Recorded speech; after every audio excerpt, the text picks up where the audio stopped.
ഞങ്ങൾക്കൊരു positive energy കിട്ടണം. കാരണം ഞങ്ങൾക്ക് ഏറ്റവും കുറവ് പ്രോത്സാഹനം കിട്ടുന്നത് നമ്മുടെ നാട്ടിൽ തന്നെയാണ്. പുറത്തോട്ടുള്ള ജില്ലകളിലൊക്കെ ഞങ്ങൾ ചെന്നിട്ടുണ്ടെങ്കിൽ ഞങ്ങൾക്ക് കിട്ടുന്ന സ്വീകരണം വേറെ ലെവലാണ്. അപ്പൊ ഇവിടെ നിന്ന് ഞങ്ങൾ ചോദിക്കുന്നത് ഒരു കയ്യടിയാണ്, വേറെ ഒന്നും ഞങ്ങൾക്ക് വേണ്ട. നോട്ടുമാല അങ്ങനെ സംഭവങ്ങളൊന്നും ഞങ്ങൾ ആകാറില്ല. കയ്യടിയാണ് ഞങ്ങൾക്ക് വേണ്ടത്, അതാണ് നമ്മൾക്ക് മുഖ്യമായിട്ടുള്ളത്. അതുപോലെ തന്നെ വേറൊരു കാര്യം കൂടി പറയാനുണ്ട്. ഒരു 2018 ഞങ്ങളിത് ഒരു തിരുവാതിരക്കളിയുടെ ഗ്രൂപ്പായിട്ട് തുടങ്ങിയത്.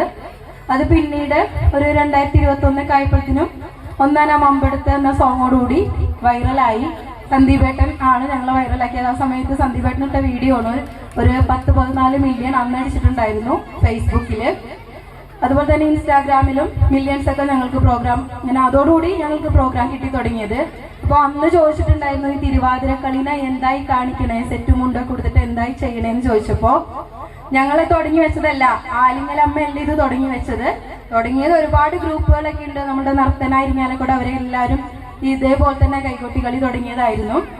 അപ്പൊ അതുപോലെ തന്നെ ഈ കൈകൊട്ടി കളി, ഈ നാടൻ പാട്ടുകൾ, ഓണക്കളി പാട്ടുകൾ, അല്ലെങ്കിൽ സിനിമ പാട്ടുകളിൽ തന്നെയുള്ള നാടൻ കലാഭവമണി ചേട്ടൻ്റെ പാട്ടുകൾ, ഭക്തിഗാനങ്ങൾ, ഇതെല്ലാം കൂട്ടി ഇണക്കിയിട്ടാണ് നമ്മൾ ഈ പരിപാടിക്ക് ആദ്യമൊക്കെ ഞങ്ങൾ ഒരു 1/4 മണിക്കൂറാണ് ചോദിച്ചു ചെന്ന വേദികൾ അടക്കം ഉണ്ടായിട്ടുണ്ട്.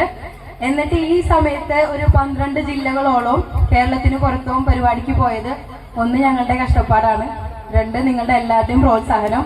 അതുപോലെ തന്നെ ആലിങ്ങലമ്മയുടെ എല്ലാ വീഡിയോസ് എടുക്കുന്ന ഒരുപാട് യൂട്യൂബർമാരുണ്ട്.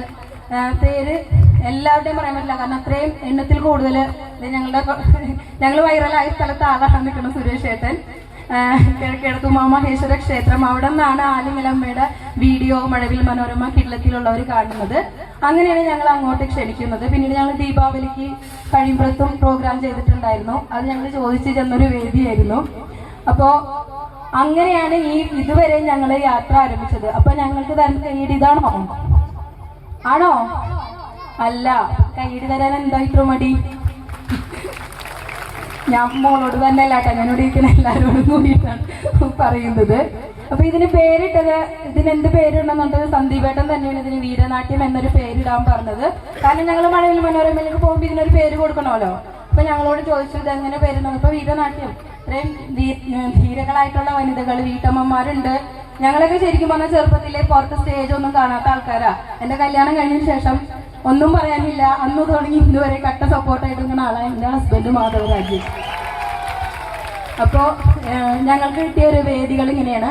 ഇത് തുടങ്ങി വെച്ചത്, ജനപ്രിയമാക്കിയത് ആലിങ്ങലമ്മയാണ്. ഇപ്പൊ ഒരുപാട് ടീമുകളൊക്കെ ഇതിന്റെ അവകാശങ്ങളൊക്കെ പറഞ്ഞു വരുന്നത് ഞങ്ങൾ കാണാറുണ്ട്. പക്ഷെ ഇതിന് വീരനാട്യം എന്നുള്ള പേര് കൊടുത്ത് ഇത് ജനപ്രിയമാക്കിയത് ആലിങ്ങലമ്മ തന്നെയാണ്. ഞങ്ങൾക്ക് വെറുതെ അല്ല, കാര്യമായിട്ട് തന്നെ പറയുന്നത്, അതെല്ലാവർക്കും അറിയുന്നതാണ്. അപ്പോൾ ഇനിയുള്ള പാട്ടുകളൊക്കെ നമ്മൾക്ക് നിങ്ങളുടെ പ്രോത്സാഹനമാണ്. അടുത്തത് കാവടി സെറ്റൊക്കെയാണ്. പിള്ളേരൊക്കെ ഉണ്ടെങ്കിൽ വെറുതെ ഇരിക്കേണ്ട, അവർക്ക് ബാക്കിൽ നിന്ന് ആടണമെങ്കിൽ ആടാം, അല്ലെങ്കിൽ ഇവിടെ നിന്ന് നിങ്ങളുടെ ഇരിക്കുന്ന സ്ഥലത്ത് നിന്നൊന്ന് കൈയടിച്ചാൽ മതി. ഞങ്ങളത് തകർക്കാൻ പോവുകയാണ്. ഞങ്ങളൊപ്പം നിൽക്കില്ലേ? ഞാൻ ചേട്ടനെ കണ്ട ബാക്കിൽ നിന്നാണ്, അടിപൊളി. താങ്ക് യു ചേട്ടാ. അപ്പൊ ഞങ്ങൾ എന്തായാലും ഒന്ന് സ്വയം പരിചയപ്പെടുത്താം. എൻ്റെ പേര് സിന്ധു മാധവരാജ്, ജിൻസി കണ്ണൻ.